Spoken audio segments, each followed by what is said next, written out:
So let's start with the story that everyone has seen. The East Wing is being demolished by President Trump to build the ballroom that we've been hearing about. What are your thoughts on kind of what's happening, the significance, and what it tells us? Yeah, the symbolism seems almost too much on the nose, doesn't it? I mean, the Right. metaphor of Trump's presidency, taking a wrecking ball to our institutions, to our history, to the laws, and that's all playing out. And also, he's doing it without any real checks or balances on him. I think people are looking around and saying, "Can the president of the United States, who's a temporary resident in the White House, just knock down part of the White House just on his own whim? Is there nobody? There's no process you have to go through?"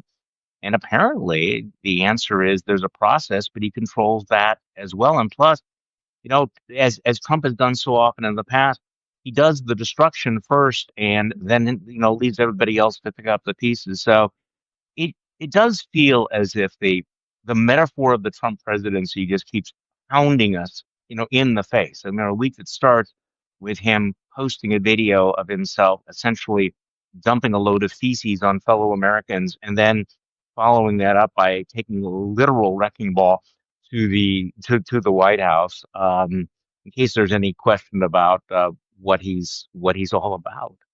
Yeah, I mean, for me, it's the ongoing lesson that president who wants to do dramatic things might be able to just get away with it if his party is behind him, and he breaks the norms or the expectations that we have of presidents, and he just moves ahead and does it, and very often it's just too late by the time the conversation happens, and the Republicans in Congress are just standing still, apparently okay with this. They're not around. Well, see, that's the thing is, it's nice. It's not clear that even Republican voters are enthusiastic about knocking this down. I mean, there are polls out showing that only 24% of Americans think tearing down the East Wing is a good idea. But not only are Republicans standing still, they're just not around. I Right. mean, this is one of those moments. There was a piece in the New York Times this morning, which I'm sure you saw. Where's Congress? What a great question. The Congress is providing no check, no balance to the president on these sorts of things, and they're not even in town, and that just speaks volumes to the political moment that we're in. And can you talk a little? I saw in your newsletter you mentioned this nominee for the Office of Special Counsel that has now failed, Paul Ingrassia, and the discovery of the texts that allegedly he was sending around. Again, in the context of how conservatism has changed, how you've talked about it, where does that small story fit into understanding the mentality, mindset, disposition of MAGA republicanism? Well, I wish it was a small story, and I wish it were more shocking.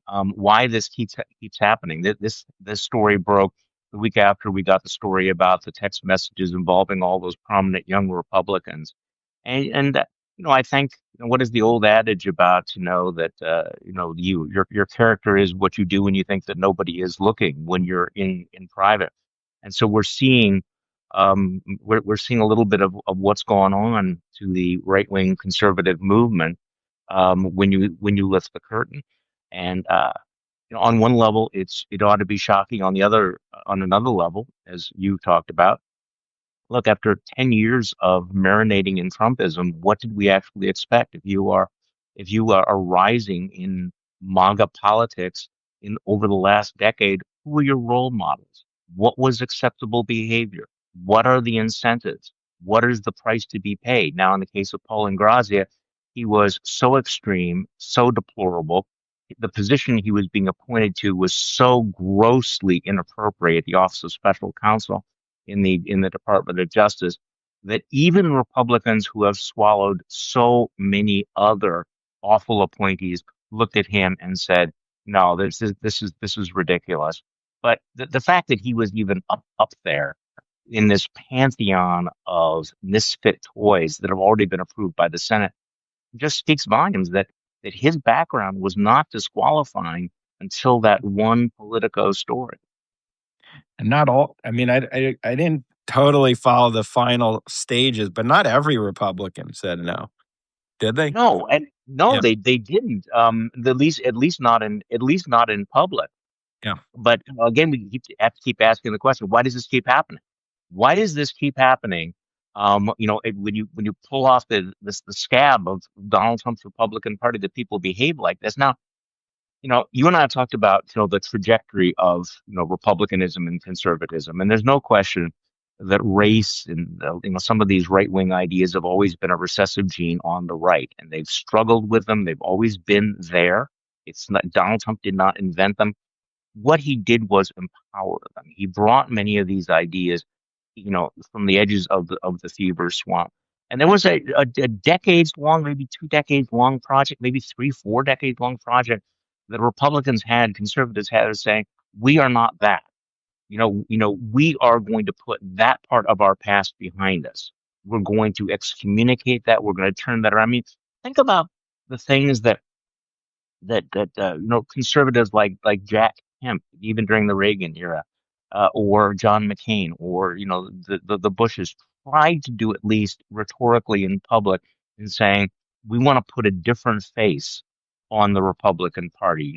We're disowning our racist past, and now what we finding out? The mouth breathers are back.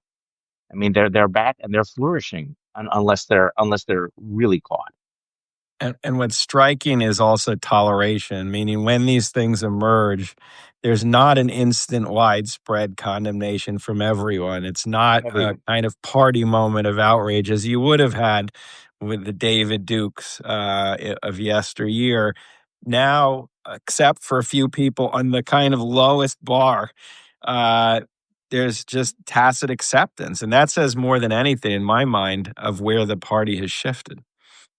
Can I go back to the taking down of the White House? Because I do think that, and again, we go back and forth on what is conservative about modern conservatism? I mean, at one time, didn't the word conservatism actually mean you conserve things? I mean, what I've been arguing is that this is not American conservatism. This is radicalism, and we're living through a revolutionary time. In a revolutionary time, you pull things down, you tear things down, you destroy norms, you undermine institutions, continually shock the system.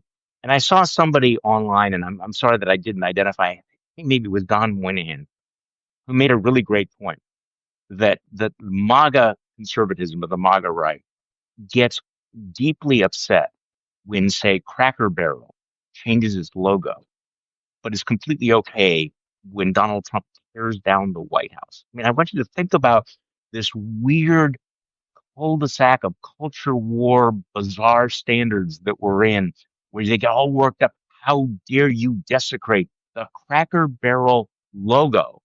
And yet, yeah, no problem with ripping down the entire East Wing after the president had promised that he wasn't going to be touching the structure of the White House. No problems for a lot of those.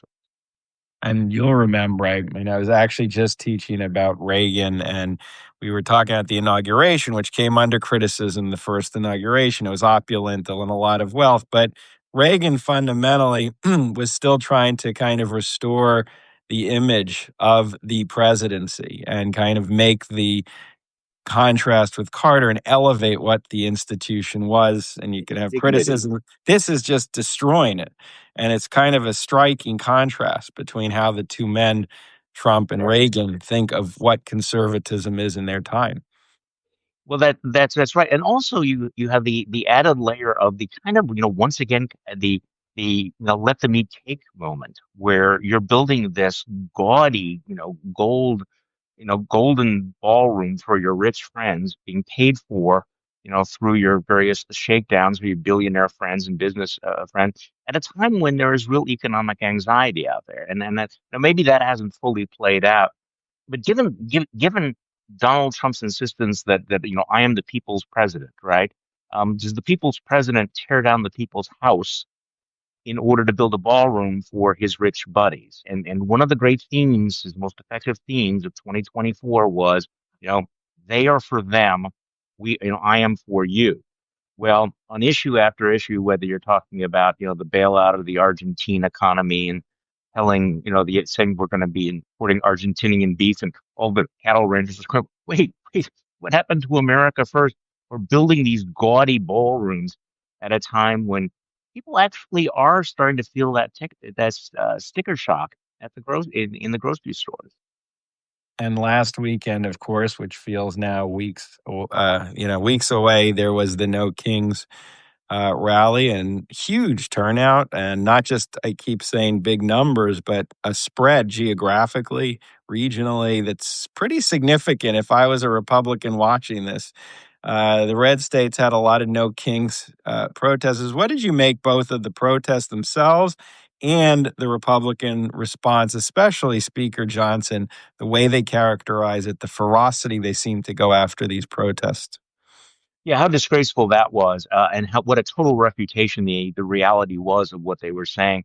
You have Mike Johnson, who is, I mean, this guy comes out every day and shows how little backbone he is and how little character he has. I mean, the notion that this was a hate America rally. Look who is going to come out: Hamas supporters, Antifa. Actually, you know who came out? Fellow Americans. Senior citizens, people with baby carriages, people carrying pretty well written signs.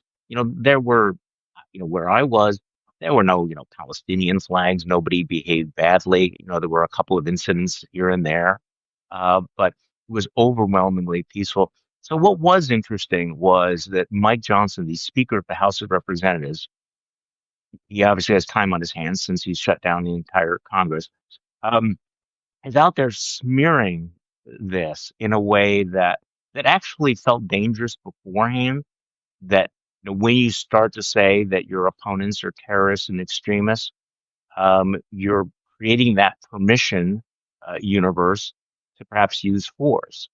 So it was it was very impressive. I went to one in Cedarburg, Wisconsin. I worried all day that something was going to happen, that this whole thing would be remembered for some bizarre incident, and it was not. So this was a triumph, but it's one of those things that's necessary but not sufficient. It doesn't accomplish anything unless it translates into actual political action. But I have to say that it was necessary because part of the authoritarian project, as we have discussed before, is to convince you that everything's hopeless, that you cannot resist, you can't do anything. And when millions of people turn out and they look around and they go, "Hey, we are not alone. We in fact represent the majority of the American people. Donald Trump does not speak for America." Um, that has an effect. That morale boost is not insignificant.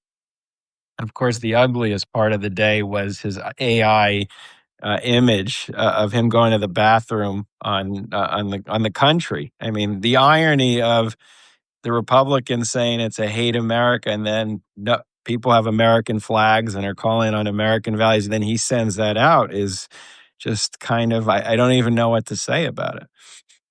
Well, it was certainly telling that I mean, first of all, it was an AI image of himself with King Trump flying a jet, which of course he could not do, dumping a load of feces on peaceful protesters. Now, if you and I would have had one of these live streams, we said, the problem with Donald Trump is Donald Trump, wants to shit on fellow Americans. He wants to dump a load of crap on America.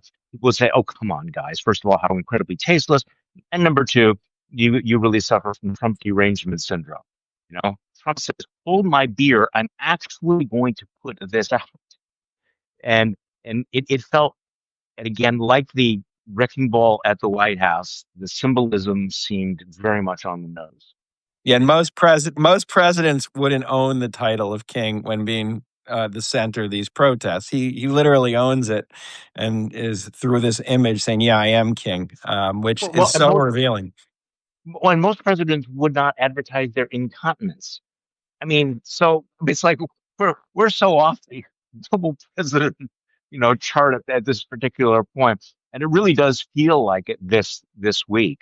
That it feels more raw, but whether it makes a difference or not, we don't know. Although I will say that the number of Americans that are concerned about Trump being a dictator, abusing his power, uh, is those numbers are solid and they are significant. Now the question is whether or not that can be translated into actual electoral success, given the obvious, naked, unsubtle attempts by Trump and the Republicans to fiddle with and to rig the 2026 and 2028 elections.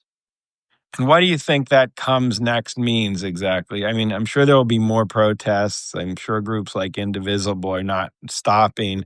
But what, and for me, I mean, thinking of conservatism and thinking of the civil rights movement, what would have to happen now to turn this into that political force that you're talking about? Well, it's going to we'll see what happens in Virginia and New Jersey within a couple of weeks, right? We'll see what happens to the turnout. Are there a large number of Democrats who will sit home, who will not turn out, or will we have a wave that'll give us a first indication right away? I also think that we've had a number of demonstrations though recently of the effectiveness of collective action, and I think that we ought to celebrate some of those wins. And I talked about this the other day. The more I think about it, the more I think that the Disney Jimmy Kimmel story was pretty significant. Disney was weighing the the balance of fear, and they were more afraid of Trump and of the FTC than they were of their own viewers and talent. And so they canceled Jimmy Kimmel. What happened? Well, there was collective action. We're now finding out that there were millions of people that canceled their Disney subscriptions, canceled their Hulu subscriptions. And what happened? Disney turned around, put Kimmel back on. If you watched at all, he is not holding anything back. I mean, not at all. So that was a success. Also, the universities, which I think had been sort of in stunned disbelief at the attack from the administration, had been caving in, and over the last week, you saw that they were again looking around, seeing that what they don't have to buy into the requirements that the administration was putting on them, and they said no. That was positive.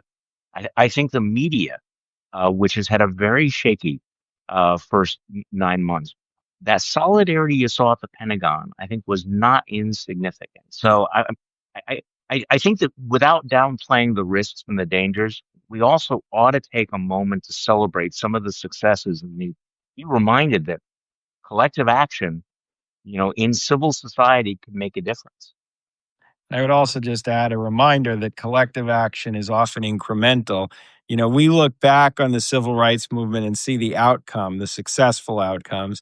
But along the way, it was a million small points of victory. It was, and then often, moving backwards because of intimidation or defeat. And so, this arc of history really takes time, and we're in a fast pace culture, and there's a lot coming at the country. But we do need to remember that. So I think you're smart to point to these as very significant and might be turning points in some ways in the long run. And along those lines, though, I think we should also remind ourselves of the power of peaceful protest. Donald Trump, I think, was really rooting and hoping that the protests would turn violent. In his world, in his mind, as the executive producer of all of the carnage, that's why he was using this the rhetorical slams against the protests. Why you had governors who called out the National Guard. Had they turned, had they turned violent to any extent, it would have played into his hands. It would have played into his argument that we are at war with the enemy.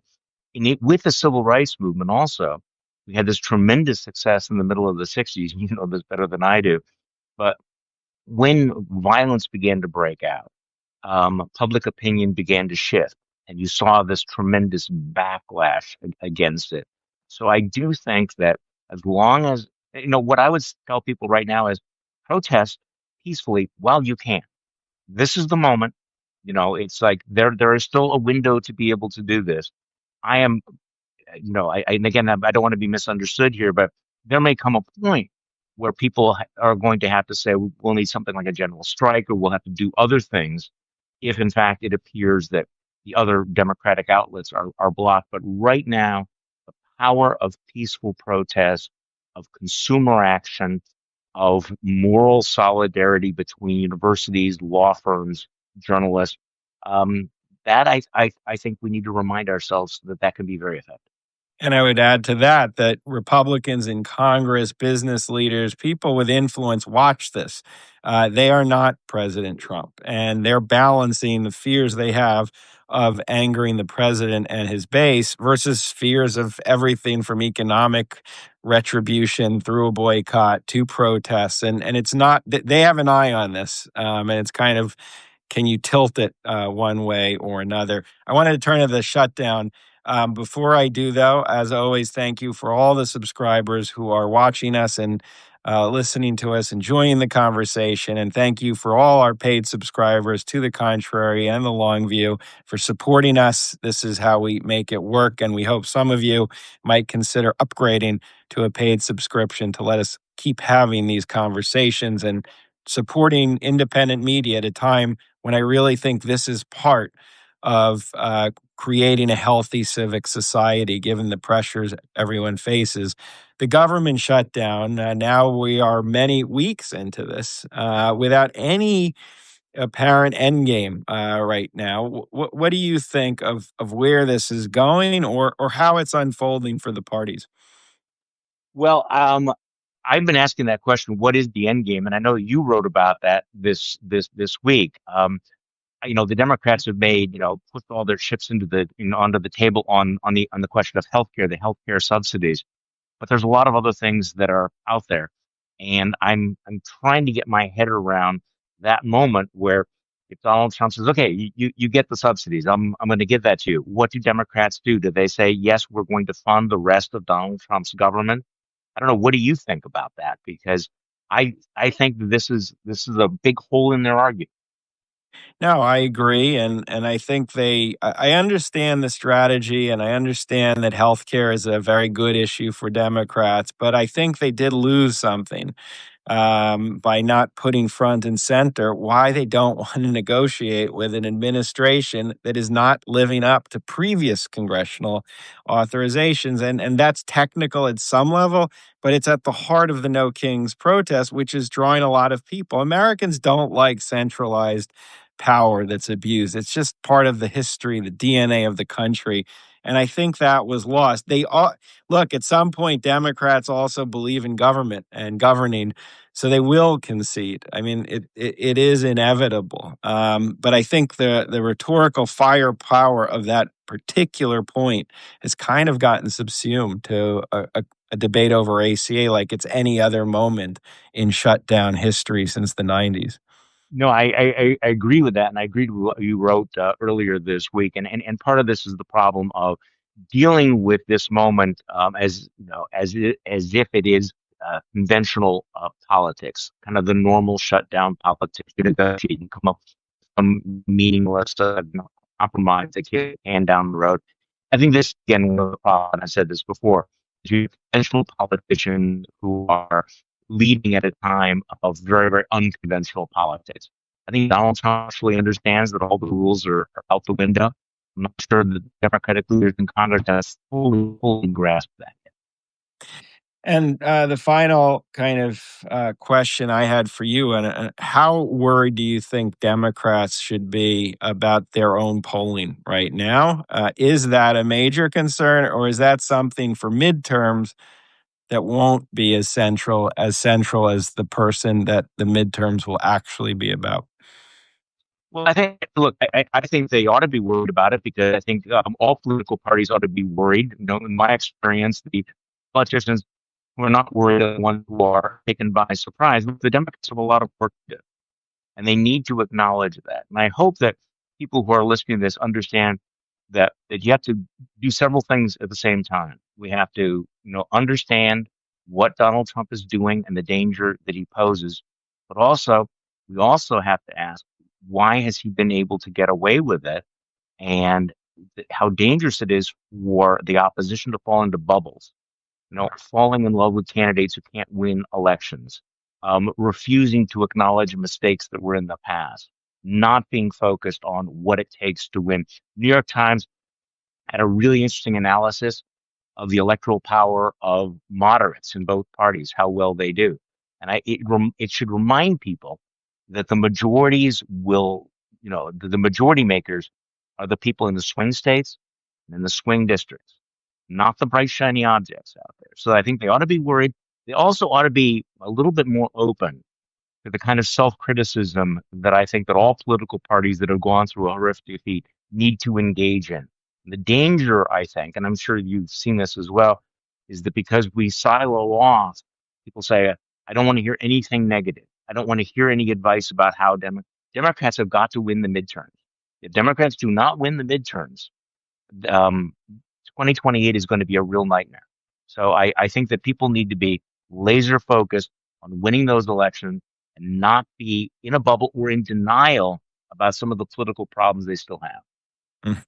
Okay, on that note, Charlie, we will bring this conversation to a close. Charlie Sykes, if to the contrary, and the two of us will be back, and we have a lot always to talk about. So thanks for joining the long view. Thank you. Thanks, everyone.